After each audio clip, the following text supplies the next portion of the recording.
प्यारे विद्यार्थियों, नमस्कार। हिंदी साहित्य बीए पार्ट फर्स्ट के सभी विद्यार्थियों के लिए इस सत्र का ये पहला व्याख्यान है और इस व्याख्यान के माध्यम से मैं महाविद्यालय में बीए पार्ट फर्स्ट से जुड़ने वाले सभी विद्यार्थियों का स्वागत करता हूं और साथ ही आप सबके लिए शुभकामनाएं कि आप इस महाविद्यालय में रहते हुए जिन सपनों के साथ आपने इस महाविद्यालय में प्रवेश लिया है उन सपनों को आप साकार कर सकें, अपना भविष्य निर्माण कर सकें और ऊंचाइयों को प्राप्त कर सकें।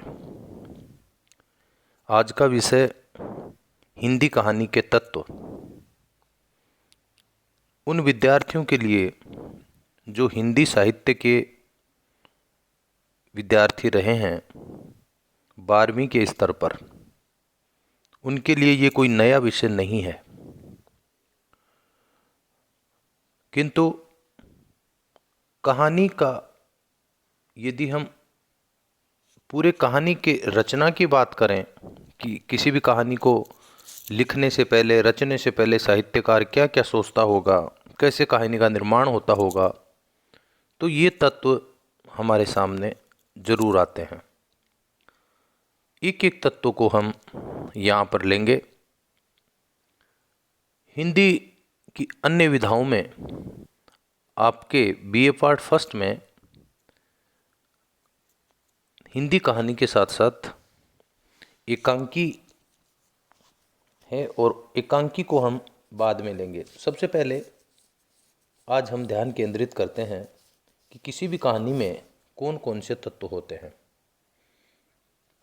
स्वाभाविक है, कहानी का अर्थ ही लोग कथा से लेते हैं। ज़्यादातर की मान्यता यही होती है कि कहानी है, इसका मतलब उसमें कोई न कोई कथा है, और सच्चाई भी यही है कि कहानी का आधार उसका कथानक या कथा वस्तु होता है। तो पहला तत्व कथा वस्तु। कहानी चूंकि एक संक्षिप्त विधा है, इसलिए कहानी का जो कथानक या कहानी की जो कथा वस्तु होगी, उसके लिए सबसे पहले ये जरूरी है, ये आवश्यक है, ये अनिवार्य है कि कहानी का जो कथानक बनाया जाए, लिखा जाए, रचा जाए, वो संक्षिप्त हो। और माना जाता है कि कथानक में कोई भी जो कथानक है, वो कहानी का अच्छा कथानक 5 दशाओं से होकर गुजरता है, निकलता है। कथानक का सबसे पहले आरंभ, जिसके माध्यम से हमें पता चलता है कि ये क्या कहानी है, किस पर है, क्या इसका विषय है, कौन कौन इसमें पात्र हैं, तो आरंभ। उसके बाद में कथा आगे बढ़ती है तो दूसरी स्थिति होती है विकास की, जिसमें हमें जो जो घटनाएं घटती हैं और थोड़ा विकास होता है, तो इसको दूसरी स्थिति को कहा विकास। उसके बाद में हमारे अंदर जिज्ञासा पैदा शुरू होने लगती है, हमारे अंदर कौतूहल जगता है कि देखें अब क्या होता है। उसको तीसरी अवस्था को कौतूहल कहा है। और उसके बाद कहानी अपने चरम पर जाती है, अंग्रेजी में जिसको क्लाइमेक्स कहते हैं। ये कहानी की ऊपरी सीमा, कहानी का जो कथानक है उसकी ऊपरी सीमा होती है, और प्रत्येक कहानीकार से अपेक्षा की जाती है कि उसका कथानक इन अवस्थाओं से गुजरता हुआ और चरम तक जाए, चरम सीमा को स्पर्श करे, छुए, और चरम सीमा के बाद में कहानी का अंतिम जो अवस्था है वो अंत हो जाता है। तो आरंभ और अंत के बीच में जो 3 अवस्थाएं हैं, विकास की, कौतूहल की, और उसके बाद उसकी चरम सीमा आनी चाहिए। आवश्यक नहीं है कि हर कहानी में ये 5 अवस्थाएं हों, लेकिन अच्छी कहानी वही मानी जाती है, अच्छा कथानक वही होता है जिसमें ये 5 अवस्थाएं हों। ज़्यादातर जो कहानियां हैं, अधिकांश कहानियां, वो उनके अंदर संघर्ष दिखाया ही जाता है, और कौतूहल भी उनमें होता है, और अच्छी कहानी वही होती है, जैसा मैंने पहले कहा, कि जो चरम सीमा पर पहुंचे। क्योंकि ये बहुत बड़ी विधा नहीं है, लंबी विधा नहीं है, तो चरम सीमा पर पहुंचने के बाद में और कहानी का अंत हो जाता है, यानी कहानी जिन उद्देश्यों को लेकर चलती है उन उद्देश्यों तक पहुंच जाती है। दूसरा तत्व, पात्र और चरित्र चित्रण। आज की कहानियों में यथार्थ, सच्चाई और मनोविज्ञान, इस पर बल दिया जाने लगा। आजकल ज़्यादातर कथाएं इस तरह की लिखती है। पुराने समय में जो कहानीकार होते थे उनका उद्देश्य कहानी के माध्यम से मनोरंजन करना होता था, लेकिन आजकल सच्चाई पर आधारित और उसके बाद में मनोविज्ञान पर आधारित ज़्यादा कहानियाँ लिखी जाती हैं। इनमें चरित्र चित्रण किया जाता है, चरित्रों को दिखाया जाता है और उन चरित्रों से प्रेरणा पैदा की जाती है। विभिन्न घटनाएं उसमें घटती हैं और पात्रों की आपसी बातचीत से चरित्र चित्रण होता है और फिर जो संघर्ष चलता है वो संघर्ष उस कहानी में रोचकता पैदा करता है। और ये संघर्ष होता किसके बीच में है? पात्रों के बीच में है। तो पात्रों की आपसी बातचीत जो चलेगी उसके बाद में उनका चरित्र सामने आएगा, उनके क्रियाकलापों से वो कर क्या रहे हैं, और उसके बाद उनका चरित्र चित्रण होता है।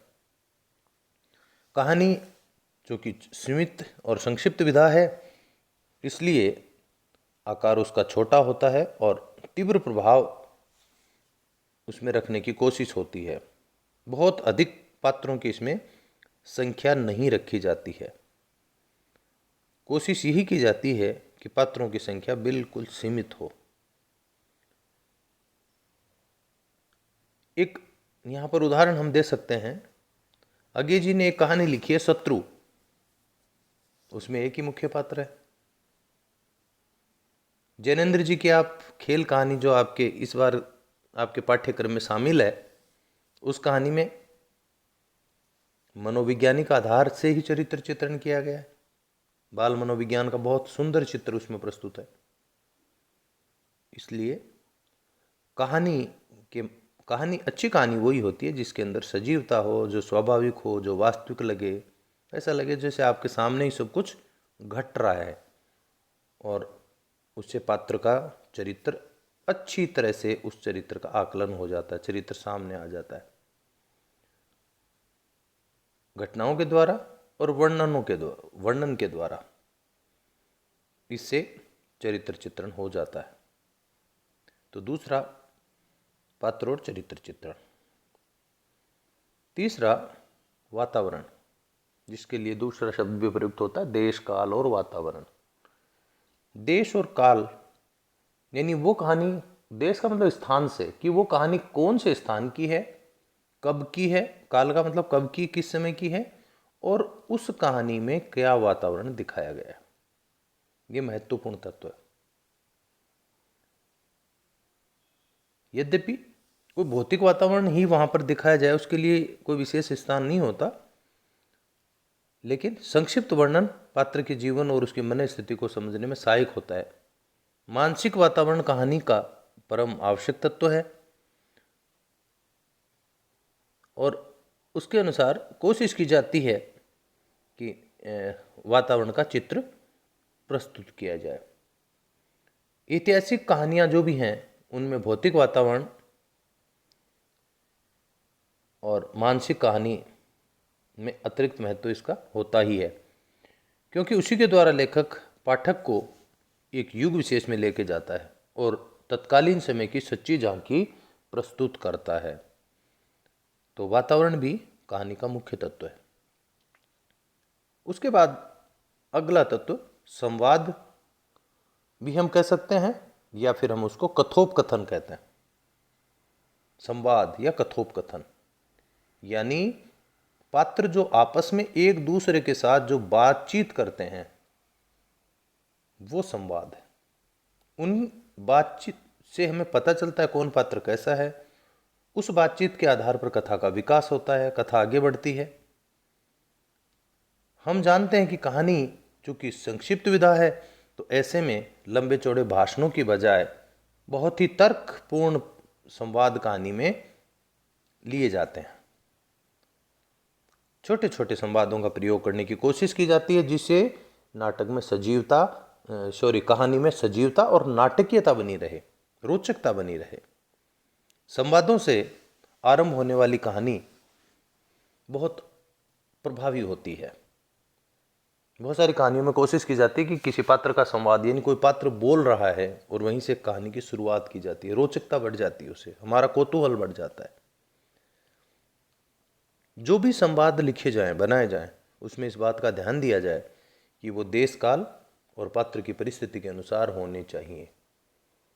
जैसे मान लो पात्र अशिक्षित है और आपने संवाद इस तरह से लिख दिए कि वो बीच में अंग्रेजी के शब्दों का प्रयोग कर रहा है, तो फिर पात्र आपको वास्तविक नहीं लगेगा।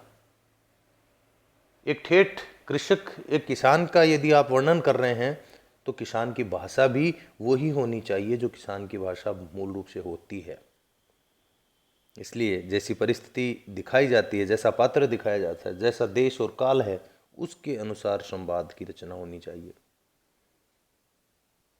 संवाद छोटे होने चाहिए, रोचक होने चाहिए, तर्कपूर्ण होने चाहिए और संवादों में भाव होना चाहिए, प्रवाह होना चाहिए, जिससे कथा हमें आगे बढ़ती हुई प्रतीत होगी। साथ ही संवादों में पात्रों का चरित्र चित्रण भी होना चाहिए।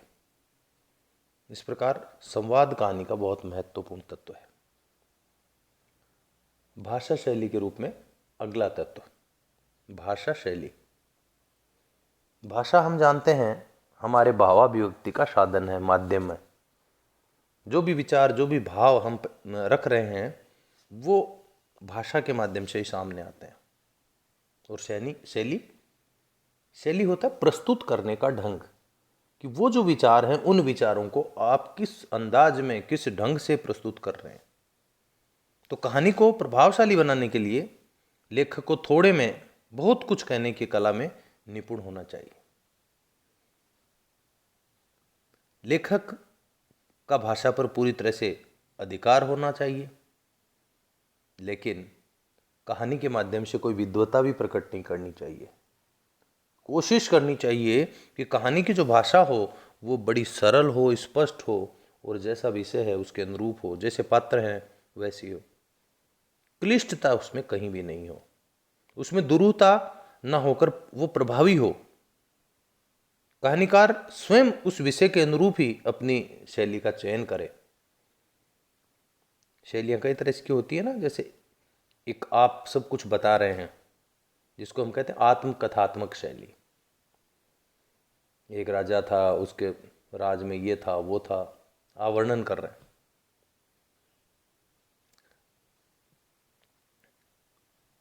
रक्षात्मक, डायरी, नाटकीय, कुल मतलब कई तरह की शैलियाँ प्रयुक्त होती हैं। और ये मूल तत्व हैं कहानी के। इसके अलावा एक हम कहानी का शीर्षक भी तत्व के रूप में ले सकते हैं। शीर्षक जो कहानी की पहचान होती है। जैसे आपके सामने 10 कहानियाँ हैं और आप वो 10 कहानियाँ आपको पढ़नी है, तो सबसे पहले आप निर्धारित करोगे कि मुझे कौन सी कहानी पढ़नी है। आप सबसे पहले शीर्षक देखोगे और वो शीर्षक जो आपको आकर्षक लगे, जो शीर्षक आपको नया लगे, प्रभावी लगे, उस कहानी को आप पहले पढ़ना चाहोगे। तो शीर्षक आकर्षक होना चाहिए, नया होना चाहिए, समझ में आने वाला होना चाहिए। उस कथा के अंदर वो जो शीर्षक उस कथा से संबंधित आपने लिया है, पूरी तरह से वो सार्थक होना चाहिए, उस कथा से जुड़ा हुआ होना चाहिए।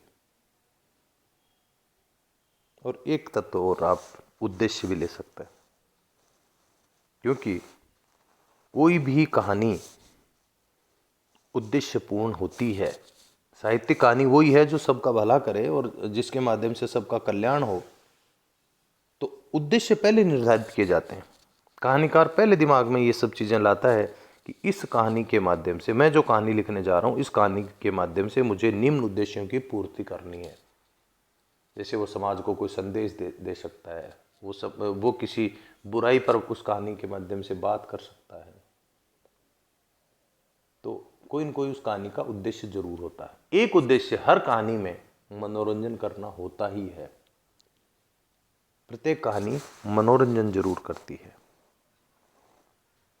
इसके अलावा शिक्षा देना, शिक्षा प्रदान करना, प्रेरणा पैदा करना, ये कहानी का तत्व कहानी के उद्देश्यों में शामिल होता है। धन्यवाद।